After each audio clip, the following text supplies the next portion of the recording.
네, 시장에서 우리가 궁금한 이슈나 기업들을 집중 분석하는 시간입니다. 오늘은 리노공업이라는 기업을 분석하고요. AI 열풍이 이어지는 가운데 온 디바이스 AI라는 얘기가 나오고 있고 리노공업이 관련이 있다고 합니다. 주가도 최근에 강하게 올랐는데요. 하이투자증권 스마트 PB센터 이화진 과장님 모셨습니다. 어서 오십시오. 안녕하세요. 일단 리노공업 얘기하기 전에 반도체의 최근에 분위기는 좋습니다. 예, 이슈라든지요. 이제 앞으로 소위 꽃길만 걷는 건지 궁금합니다. 올해 상반기 때부터 AI 반도체가 시장을 조금씩 이제 끌어왔다면은 항상 2분기, 3분기 항상 실적 발표하고 나서 삼성전자나 SK하이닉스, 콘콜에서도 항상 강한 캐펙스 투자에 대한 얘기를 꾸준히 해왔었고, 최근에도 낸드나 이제 디램 쪽에 대한 이제 반도체 가격이 점차적으로 좀 회복세를 좀 가고 있고, 아마 이번 4분기에는 생각보다 재고 조정에 대한 부분이 많이 해소가 됐을 것으로 보이고 있기 때문에 4분기가 실적에서 생각보다 빠르게 회복되고, 그리고 물론 내일 엔비디아 실적 발표 이후에 AI 반도체에 대한 수요가 내년에 폭발적으로 성장할 거다 이런 이슈도 계속 나오고 있는데, 결국에는 지금 게임 체인저가 될 수 있는 부분이 좀 마이크로소프트라 생각을 하고 있습니다. 결국에는 AI 시장에 새로운 큰 대마가 나타나라고 생각을 하고 있기 때문에, 그러면은 이제 삼성전자나 SK하이닉스 쪽에 있는 HBM에 대한 수요는 내년이나 내후년은 오히려 생각보다 더 많은 성장이 좀 나오지 않을까 생각을 하고 있습니다. 네. AI 관련해서 우리가 AI 인공지능 2세돌 알파고 때부터 들은 얘기인데요. 올해 이 혁신은 이제 챗 GPT 아니겠습니까? 네. 생성형 AI이고 오늘은 또 온 디바이스 AI라는 얘기를 할 텐데요. 배워야 될 게 너무 많아요. 온 디바이스 AI는 지금 뭡니까? 이게 기존에는 우리가 데이터 이제 클라우드나 이런 서버 같은데 이거를 AI를 구현을 했다면은 이제는 그런 거 없이 실제로 모바일에서도 직접 구현을 할 수도 있고, 아니면 자율주행에서도 AI를 구현할 수 있는 이제 영역까지 이제 갈 수 있다라는 측면에서 온 디바이스 AI라고 이제 정의를 좀 내리고 있더라고요. 네. 디바이스는 기기잖아요, 기기. 네. 기기에 AI가 탑재된 거죠. 온이라고 하는 것이 실렸다는 거잖아요. 그런 변화들을 얘기를 하는 것 같습니다.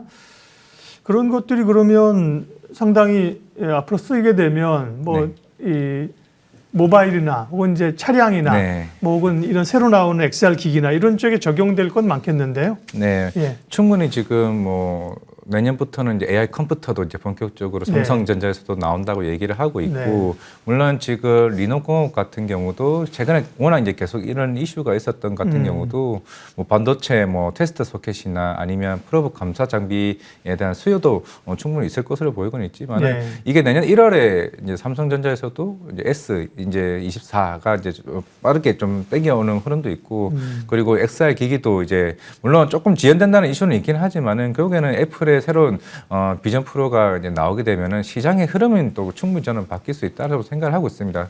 그렇다면 이제 장비 업체들에 대한 수요도 크게 조금 부각이 될 것으로 보이고 있기 때문에, 그래서 모든 전문가들이나 애널리스트 분들도 계속 이제 반도체 얘기하는 이유가, 이게 예전에는 한 곳에 모바일이면 모바일, 서버면 서버라고 했지만은 이게 영역이 점차적으로 확대되는 모습으로 가고 있는 상황이다 보니까 그만큼 부품주들에 대한 기대감이 오히려 더 큰 부분이 아닌가라고 생각을 하고 있습니다.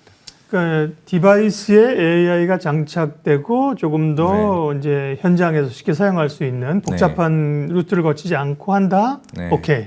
반도체 좋다. 좋은데, 근데 리노공업은 이게 후공정 주로 테스트 쪽이잖아요. 그거하고 이제 온 디바이스 AI하고 특별히 밀접한 관련이 더 있나? 살짝 궁금증도 있어요.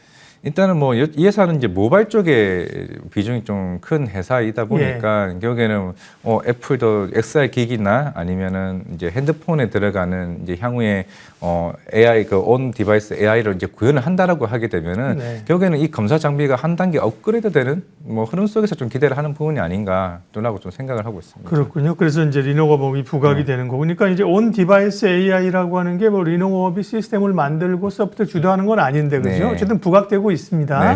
리노공업이 뭐 하는지는 대충 우리가 알고 있고요. 후공정의 프로브 카드, 그다음에 소켓 이런 거잖아요.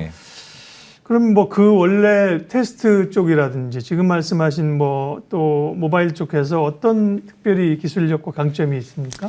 사실 이 회사가 한 40년 정도 이제 기술을 계속 연구를 좀 해왔던 이제 회사이고 네. 실제로 다품종이나 이런 담락기 대응할 수 있는 생산 시스템을 보유를 했습니다. 아까 테스트 소켓 회사도 만들었고 프로브 검사 장비도 하고 있는데 이거를 초음파 진단기까지 영역을 확장했던 이제 경험이 있는 상황이기 때문에 아마 이런 오래된 경험과 기술력을 아마 시장에서는 조금 긍정적으로 좀 보고 있는 흐름이 아닌가요? 흔히 말하는 다품종, 아까 제가 했던 온 디바이스 AI 시장에 갈 수 있을 때 인노공업이 이거를 유연하게 대처할 수 있는 생산 시스템을 가지고 있다는 측면에서 조금 장점이 좀 부각되지 않나라고 좀 생각을 하고 있기 때문에 결국 뭐 초음파 진단기기 향후에 이런 반도체 검사 장비나 자율주행 관련까지 영역을 확장시키는 부분에서 조금 시장에서는 좀 긍정적인 반응을 좀 보여주고 있지 않나라고 생각을 하고 있습니다. 네, 어쨌든 뭐 후공정 쪽에 관심이 있고요. 뭐 ISC도 최근 주목받고 주가도 많이 올랐던데 여기도 무슨 러버 소켓이라고 하는 맞아요. 러버 소켓 그렇죠. 테스트. 예. 이것도 검사 장비 쪽인 네, 검사 장비. 거죠. 그래서 같은 피어 그룹. 그러니까요. 네. 검사 장비 쪽이 관심을 끕니다. 그런데 지금 소부장 업체들은 한미 반도체를 필두로 해서 3분기 사실 어닝 쇼크가 났단 네. 말이죠.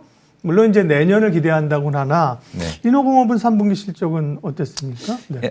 이게 3분기는 이제 어느 정도 컨셉에 부합을 하긴 했지만 네. 전년도보다는 안 나왔습니다. 근데 이게 4분기 하게 되면 네. 3분기보다 안 좋아질 수는 있습니다. 4분기 자체가 이제 성수기가 아니기 때문에 예. 대신 전년도보다 영업이익이나 매출액은 올라가는 흐름이기 때문에 결국에는 보통 지금 뭐 이오테크닉스, 한미반체 대부분 회사들이 4분기까지는 영업이익은 좀 부진할 수밖에 없는 상황이기 네. 때문에 결국에는 뭐 수주 받은 회사들 같은 경우도 내년 1분기나 2분기쯤에 이제 본격적으로 매출이 인식되는 이제 구조이기 때문에 결국에 내년 1분기에 삼성전자 관련된 이슈가 수주 모멘텀이 매출이 인식된다라고 하게 되면은 아마 1분기 때부터 본격적으로 턴라운드 되는 흐름이 좀 나오지 않을까라고 생각을 하고 있습니다. 네. 실적이 크게 미스하지도 않았네요. 그죠? 네. 한미반도체 같은 경우는 뭐 110억인가 예상했는데 29억 나와가지고 쇼크 셌었던 네. 거잖아요. 네. 물론 뭐 내년에 반영된다고는 하나 네. 숫자 차이가 컸는데 리노공업은 제가 보는 이 표에서는 330억 매출에 영업이익에 뭐 그만큼 나온 그죠? 네. 4분기는 어쨌든 계절적 요인으로 인해서 약간 슬로우 되는군요. 실적도 뭐 미스하진 않았고요. 주가가 뭐 최근에 한 나흘 동안 뭐 엄청 급등했습니다. 그러면 이제 지금 말씀하신 우리가 얘기한 온 디바이스 AI 그거에 대한 기대감이에요? 수급이나 이런 거 좀 체크해 주세요. 수급은 딱히 외국인이나 기관에 대한 수급의 변화는 크게 이제 엇갈리는 부분이 있는데 네. 대신에 사모펀드 쪽에 대한 수급이 거의 한 3, 4일 연속으로 좀 강한 흐름으로 좀 들어오고 있습니다. 네.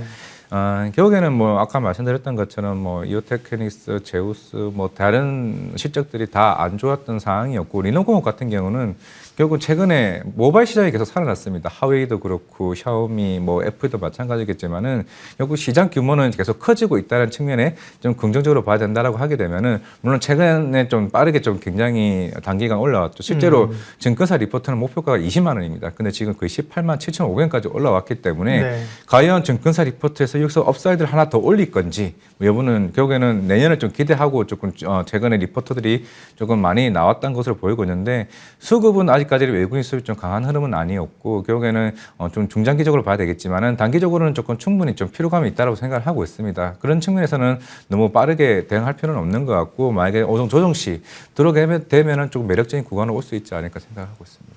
그러면 오늘은 이제 리노공업은 잘 얘기를 해주셨고요. 네. HBM이나 이 후공정 가운데서 관심 있게 볼 기업은 뭐예요? 예를 들면 한미반도체도 좋죠. 내년 좋은데 단기로 많이 올랐다는 거 하나만 있고 그런 부담을 가지고 있는 거잖아요. 네. 그래서 이제 좋은데 들어오는 걸 좀 찾는 건데 그렇게 보면 리노공업도 꽤 많이 올랐고요. 조금 지금 접근 가능하거나 눈여겨봐야 될 기업들 좀 얘기해 주세요. 제가 반도체 두 개를 보고 있는 회사들이 제우스랑 그 이오테크닉스인데요. 네. 물론 오늘 제우스 같은 경우는 좀 급등을 하고 있습니다만은 저는 일단은 사실 SK 하이닉스가 물론 HBM 시장을 조금 크게 선점하고 있는 거는 인정을 하고 있는데 네. 저는 삼성전자가 좀 공격적인 증설로 이 시장을 빠르게 좀 침투해 나갈 것을 생각을 하고 있기 때문에 삼성전자 향에 대한 부품주들을 좀 보고 있는 상황입니다. 물론 오늘도 뉴스가 나왔지만은 수율이 70%까지 개선을 했다. 결국에는 수율 장비를 개선을 하기 위해서는 세정 장비가 굉장히 중요한 역할을 하고 있습니다. 그게 제우스가 하는 역할이라고 보고 있기 때문에 제우스가 단기적으로 좀 계속 올라오고 있는 흐름이고 이오테크닉스도 삼성전자향 쪽에 대한 뭐 디램의 익스포저도 큰 부분이 있고